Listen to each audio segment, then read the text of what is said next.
Welcome back. This is the platform of SP smart hybrid competitive schooling system. बच्चे आज हम लोग class 12th biology का chapter number 12 देख रहे हैं, इकोसिस्टम। एनसीईआरटी का पैराग्राफ नंबर 1, इस चैप्टर का पार्ट 1 डिस्कस करेंगे। ठीक है, तो बच्चे इस चैप्टर में हमने क्या देखना है, इकोसिस्टम का बेसिक कॉन्सेप्ट क्या होता है, इकोसिस्टम को फंक्शनल यूनिट ऑफ नेचर क्यों माना जाता है। ठीक है, यहाँ पर बहुत सारी चीज़ें हम लोग इकोसिस्टम के रिलेटेड पढ़ेंगे।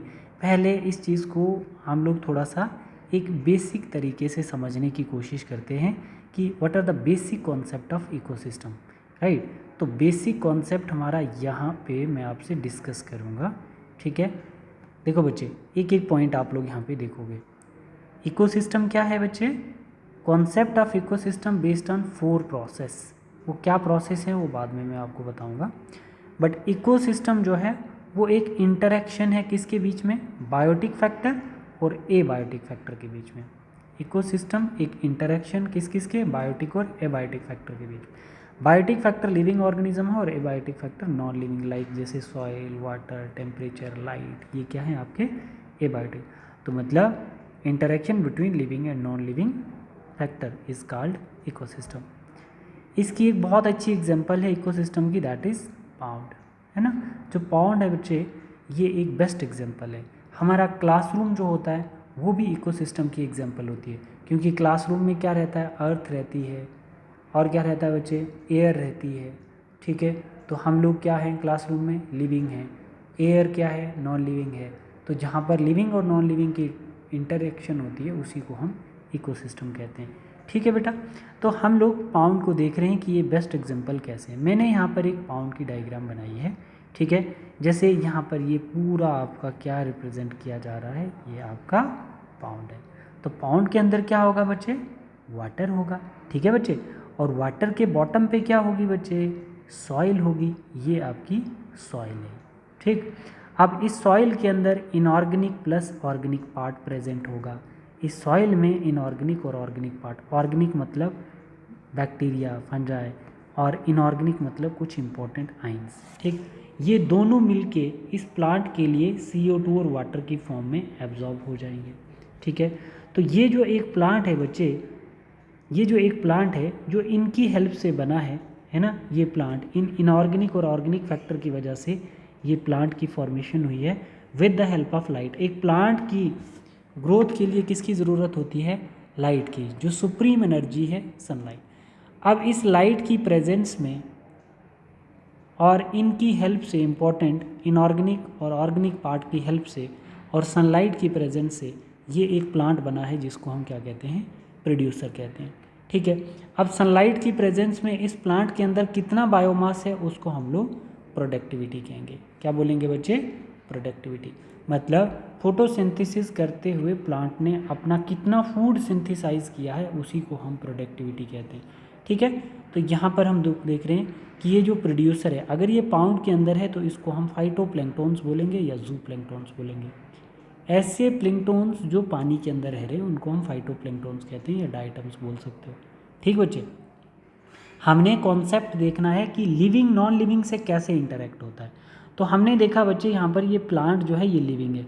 अब इस प्लांट को, अगर ये प्लांट पानी में है तो इसको हम फाइटोप्लैंक्टन्स बोलेंगे। अब इस फाइटोप्लैंक्टन्स के ऊपर फीड कौन कर रहा है, जूप्लैंक्टन, और जूप्लैंक्टन पे कौन फीड कर रहा है, स्मॉल फिशेस, और उनके ऊपर कौन फीड कर रहा है, लार्ज फिशेस। ये सभी अपने अपने अलग ट्रॉपिक लेवल्स पे हैं। तो अब मैं बोल रहा हूँ कि बच्चे ये जो जूप्लैंक्टन्स हैं स्मॉल फिशेस में अपना क्या एनर्जी फ्लो कर रहे हैं। मान के चलो कि डायटम्स को खा के कौन ग्रो कर रहा है, जूप्लैंक्टन, तो डायटम से एनर्जी जूप्लैंक्टन में गई।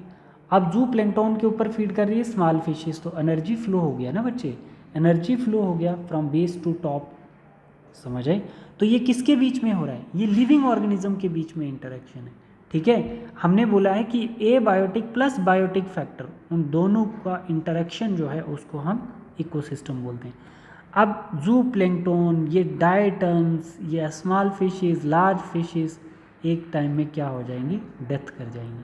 तो जैसे ही बच्चे ये डेथ कर जाती हैं तो इनका ये डेड पार्ट आ गया जिसको हम डेट्रीवोरस बोलते हैं। क्या बोलेंगे, डेट्राइटस बोलेंगे। ठीक है बेटा, ये जो डेड पार्ट है इनका, इसको हम क्या बोलेंगे, डेट्राइटस। अब इसके अंदर क्या होगा, कॉम्प्लेक्स ऑर्गेनिक कंपाउंड होगा। कॉम्प्लेक्स ऑर्गेनिक कंपाउंड का मतलब ये डेड पार्ट पे कौन फीड करेगा बच्चे, decomposer, that is bacteria and fungi. ये बैक्टीरिया और फंजाई इस डेड पार्ट को किस में कन्वर्ट कर देंगे, सिंपल इनऑर्गेनिक कंपाउंड में, मतलब मिनरल्स फॉर्म में कन्वर्ट कर देंगे इसको। और ये मिनरल्स बच्चे किस में जाके मिक्स हो जाएंगे, सॉइल में जाके मिक्स हो जाएंगे। ठीक है बेटा, तो आप देख रहे हो बेटा इसके आगे जो भी है ये एबायोटिक फैक्टर है, एक्सेप्ट आपके बैक्टीरिया और फंजाई को छोड़ के। मतलब डेड पार्ट जो है प्लांट का वो कैसा है, एबायोटिक। अब उसके ऊपर ये ऑर्गेनिज्म बैक्टीरिया और फंजाई एक्ट करेंगे तो ये कैसी होगी, बायोटिक और एबायोटिक इंटरेक्शन होगी।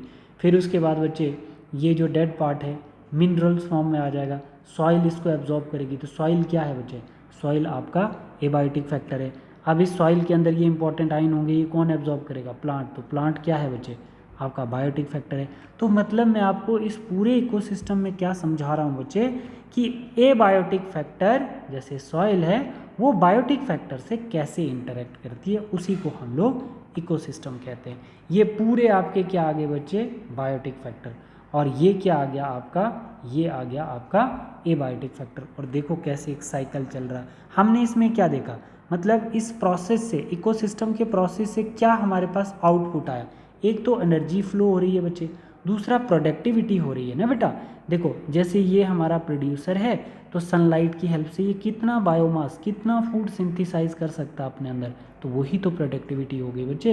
हर एक ट्रॉपिक लेवल की प्रोडक्टिविटी डिफरेंट होगी, क्योंकि जैसे हमारे पास जू प्लैंक्टन है, इनकी प्रोडक्टिविटी अलग है, जिनको स्मॉल फिशेस खाएंगी, स्मॉल फिशेस की प्रोडक्टिविटी अलग है। तो मतलब एक तो यहाँ पर डाइटम से जू प्लैंक्टन में क्या एनर्जी फ्लो हो रहा है, जू प्लैंक्टन से स्मॉल फिशेस में क्या एनर्जी फ्लो हो रहा है। तो एक तो एनर्जी फ्लो हो रही है और दूसरा प्रोडक्टिविटी हो रही है। प्रोडक्टिविटी मतलब फूड या organic matter at producer by photosynthesis, ठीक। और दूसरा न्यूट्रिएंट साइक्लिंग हो रही है। कहने का मतलब है कि जो न्यूट्रिएंट इसके अंदर थे वो इसमें गए, फिर उसके बाद इधर, फिर उसके बाद इधर, और फिर दोबारा वो न्यूट्रिएंट किस में मिक्स हो गए बच्चे, सॉइल में मिक्स हो गए, और सॉइल से दोबारा डिकम्पोजर ने असेम्बलेट करवा दिए प्लांट की बॉडी में। न्यूट्रिएंट साइक्लिंग हो रही है। और दूसरा क्या हो रहा है बच्चे, डिकम्पोजिशन हो रहा है। डिकम्पोजिशन का एक प्रोसेस है जिसमें डेड पार्ट को डिकम्पोजर डिग्रेड करते हैं और उसके बाद उसको सिंपल इनऑर्गेनिक फॉर्म में बना देंगे और उसको सॉइल से एब्जॉर्ब करवा देंगे। तो हमने यहाँ पर 4 प्रोसेस देखे इकोसिस्टम में, कौन कौन से, energy flow, productivity, nutrient cycling and decomposition. ठीक है, ये तो पहले आपको पता होना चाहिए, बट हमारे सिलेबस में एनर्जी फ्लो और प्रोडक्टिविटी है, न्यूट्रिएंट साइक्लिंग और डिकम्पोजिशन सिलेबस से हटा दिया है। ठीक है बेटा, ठीक है। तो ये बेसिक कॉन्सेप्ट अगर आपको समझ में आ गया तो अब हम रीड करने चलते हैं इकोसिस्टम को। देखना बच्चे, अब क्या बोल रहा है, an ecosystem can be visualised as a functional unit of nature. Nature के अंदर जो इकोसिस्टम है वो क्या है, एक फंक्शनल यूनिट है। क्यों इकोसिस्टम फंक्शनल यूनिट नेचर का क्यों है, क्योंकि इसमें प्रोडक्टिविटी होती है बच्चे, एनर्जी फ्लो होता है, डिकम्पोजिशन होती है, रिसाइकलिंग ऑफ न्यूट्रिएंट होता है, इसीलिए इकोसिस्टम को नेचर में फंक्शनल यूनिट बोला गया है। समझ आई बच्चे, where living organism interact among themselves, मतलब जहाँ पर लिविंग ऑर्गेनिज्म एक दूसरे के साथ इंटरैक्ट होती हैं, है ना। जैसे फाइटोप्लैंक्टन जू प्लैंक्टन फाइटोप्लैंक्टन पे फीड करेगा, स्मॉल फिशेस जू प्लैंक्टन पे फीड करेंगी, लार्ज फिशेस स्मॉल फिशेस पे फीड करेंगी। तो ये क्या है, ऑर्गेनिज्म एक दूसरे में इंटरैक्ट करते हैं। ठीक है, इसीलिए हमारे पास क्या होता है कि जो इकोसिस्टम है वो एक फंक्शनल यूनिट कहलाया जाता है। ठीक है, दूसरा जैसे प्रोड्यूसर, हार्बिवोर, कार्निवोर्स, तो ये क्या है, ये भी ऑर्गेनिज्म, मतलब सिमिलर आप ऐसे लिखो या आप ऐसे लिखो एक ही बात है, मीनिंग सेम होगा यहाँ पर कि लिविंग ऑर्गेनिज्म एक दूसरे के ऊपर डिपेंडेंट होते हैं। And also with the surrounding physical environment, और लिविंग ऑर्गेनिज्म जो है वो हमारे सराउंडिंग, हम लोग सराउंडिंग इन्वायरमेंट पे भी डिपेंडेंट होते हैं, इंटरेक्शन होती है लिविंग की नॉन लिविंग के साथ। जैसे फिजिकल इन्वायरमेंट क्या हो गया बच्चे, फिजिकल इन्वायरमेंट आपका एबायोटिक फैक्टर, जैसे आपकी विंड हो गई, एयर हो गई, वाटर हो गया। ठीक है, तो किसी भी लिविंग ऑर्गेनिज्म के लिए पानी, हवा ज़रूरी ही होता है। Ecosystem very greatly in size, ecosystem size में बहुत वेरी करता है। जैसे स्मॉल पाउंड आ गया, लार्ज फॉरेस्ट आ गया, सी आ गया। तो बच्चे छोटा पाउंड होगा पानी के अंदर छोटे छोटे माइक्रो ऑर्गेनिज्म होंगे, वो भी एक इकोसिस्टम कहलाएगा। लार्ज फॉरेस्ट जिसमें टाइगर, बेयर सारी चीज़ें आपको दिखेंगी लार्ज फॉरेस्ट में, तो मतलब वहाँ पर भी एयर होगी, वाटर होगा, फॉरेस्ट होगा, ठीक है, और उसमें कुछ बहुत सारे एनिमल्स होंगे, वो भी एक ecosystem.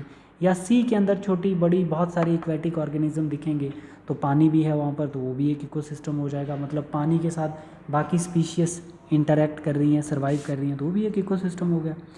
Many ecologist record the entire biosphere. बहुत सारे इकोलॉजिस्ट ने क्या बताया कि जो इंटायर बायोस्फीयर है, जो कंप्लीट बायोस्फीयर है, उसको हम ग्लोबल इकोसिस्टम कहते हैं। मतलब अर्थ पे जहाँ जहाँ पे भी, मतलब जहाँ पे भी लाइफ प्रेजेंट है ना बच्चे, है ना, वो किसके साथ इंटरेक्ट है, नॉन लिविंग के साथ, तो उसको हम ग्लोबल इकोसिस्टम बोलेंगे। As an composite of all local ecosystem on earth, ठीक है। तो जितने भी लोकल इकोसिस्टम हैं इनको कंबाइन करके हम क्या बोलते हैं बच्चे, ग्लोबल इकोसिस्टम बोलते हैं, ठीक है। जैसे रिवर हो गया बच्चे आपका, ये क्या ecosystem, lake ecosystem, pond ecosystem, deserts ecosystem, grassland, garden, aquarium, ये सब क्या हैं, इकोसिस्टम है बच्चे। जैसे एक्वेरियम जो है ये मैन मेड इकोसिस्टम है, ठीक है, क्योंकि इसमें हम खुद फीड करवाते हैं ऑर्गेनिज्म को, ठीक है ना। यहाँ पर कोई एबायोटिक फैक्टर नहीं है बायोटिक के साथ इंटरलिंक्ड सर्वाइवल के लिए, यहाँ पे हम खुद देखते हैं। जैसे ड्रॉप ऑफ वाटर जो है वो भी एक इकोसिस्टम का पार्ट है, क्योंकि वाटर का ड्रॉप जब हम माइक्रोस्कोप में देखते हैं बच्चे, उसमें बहुत सारे माइक्रो ऑर्गेनिज्म आ जाते हैं।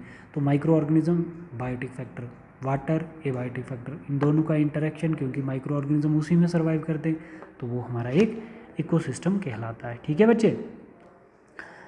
Since this system is too much big and complex to studied at one time, बोल रहा है कि इस सिस्टम को स्टडी करना एक टाइम में बहुत कॉम्प्लेक्स हो जाता है, इसलिए हम इसको दो बेसिक कैटेगरीज में डिवाइड करते हैं। जैसे एक हमारे पास टेरिस्ट्रियल इकोसिस्टम और दूसरा एक्वेटिक इकोसिस्टम। अब टेरिस्ट्रियल इकोसिस्टम जैसे फॉरेस्ट आ गया, है ना, ग्रासलैंड आ गया, डेजर्ट आ गया, are some example of terrestrial ecosystem. जैसे पाउंड इकोसिस्टम, एक्वेटिक इकोसिस्टम में जैसे हमारा पाउंड आ गया, लेक आ गया, वेटलैंड, वेटलैंड मतलब वो एरिया जो पानी से कवर्ड होता है, वेटलैंड। रिवर आ गया बच्चे, एस्चुरीज, एस्चुरीज जहाँ पर फ्रेश वाटर एंटर करता है मैराइन वाटर में, उस एरिया को हम क्या कहते हैं, एस्चुरीज कहते हैं। और वहाँ पर भी क्या स्पीशीज इंटरेक्ट करती हैं बच्चे, एस्चुरीज में भी हम बोल सकते हैं, ठीक है बेटा। जैसे यहाँ तक आपको समझ में आ गया है। Some example of aquatic ecosystem, ये एक्वेटिक इकोसिस्टम की एग्जाम्पल है। जैसे क्रॉप फील्ड आ गया बच्चे, एग्रीकल्चर, है ना, एग्रीकल्चर, एक्वेरियम, है ना, ये सब क्या है, कंसिडर अ मैन मेड, मतलब इनको दोनों को हम क्या कहते हैं, आर्टिफिशियल इकोसिस्टम, क्योंकि एंथ्रोपोजेनिक एग्रीकल्चर होती है, मतलब ह्यूमन एक्टिविटीज़ होती हैं यहाँ पर, ठीक है। अब लास्ट है हमारे पास बच्चे, लास्ट क्या है, फूड चेन। जैसे फूड चेन होती है, सिंपल होती है, प्लांट या ग्रास, उसके ऊपर कौन फीड करता है, रैबिट, रैबिट के ऊपर क्या आएगा बच्चे आपका, फॉक्स, है ना, और फॉक्स के ऊपर लाइन, ये सिंपल फूड चेन है। जैसे प्लांट के ऊपर ग्रास ऊपर, ग्रास ऊपर के ऊपर आ जाएगा आपका क्या कहते हैं इसको, ग्रास ऊपर को कौन खाएगा बेटा, ग्रास ऊपर को खाएगा आपका फ्रॉग, ठीक है, मतलब इसको हम लिख देंगे फ्रॉग, और फ्रॉग को कौन खाएगा, स्नेक। ये सिंपल फूड चेन है बेटा। और फाइटोप्लैंक्टन के ऊपर जू plankton, small fish, large fish, ये सिंपल फूड चेन है।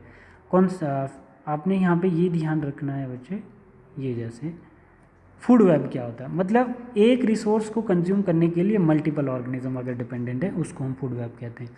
जैसे प्लांट ग्रास के ऊपर काऊ, रैबिट, बफलो, है ना, तो ये इसके ऊपर फीड करने के लिए डिपेंडेंट है, उसको फूड वेब बोलते हैं। फॉक्स, लाइन, जैसे प्लांट ग्रास ऊपर, फॉक्स, ठीक है, ठीक है। तो यहाँ पर भी हम बोल सकते हैं क्या आएगा बच्चे,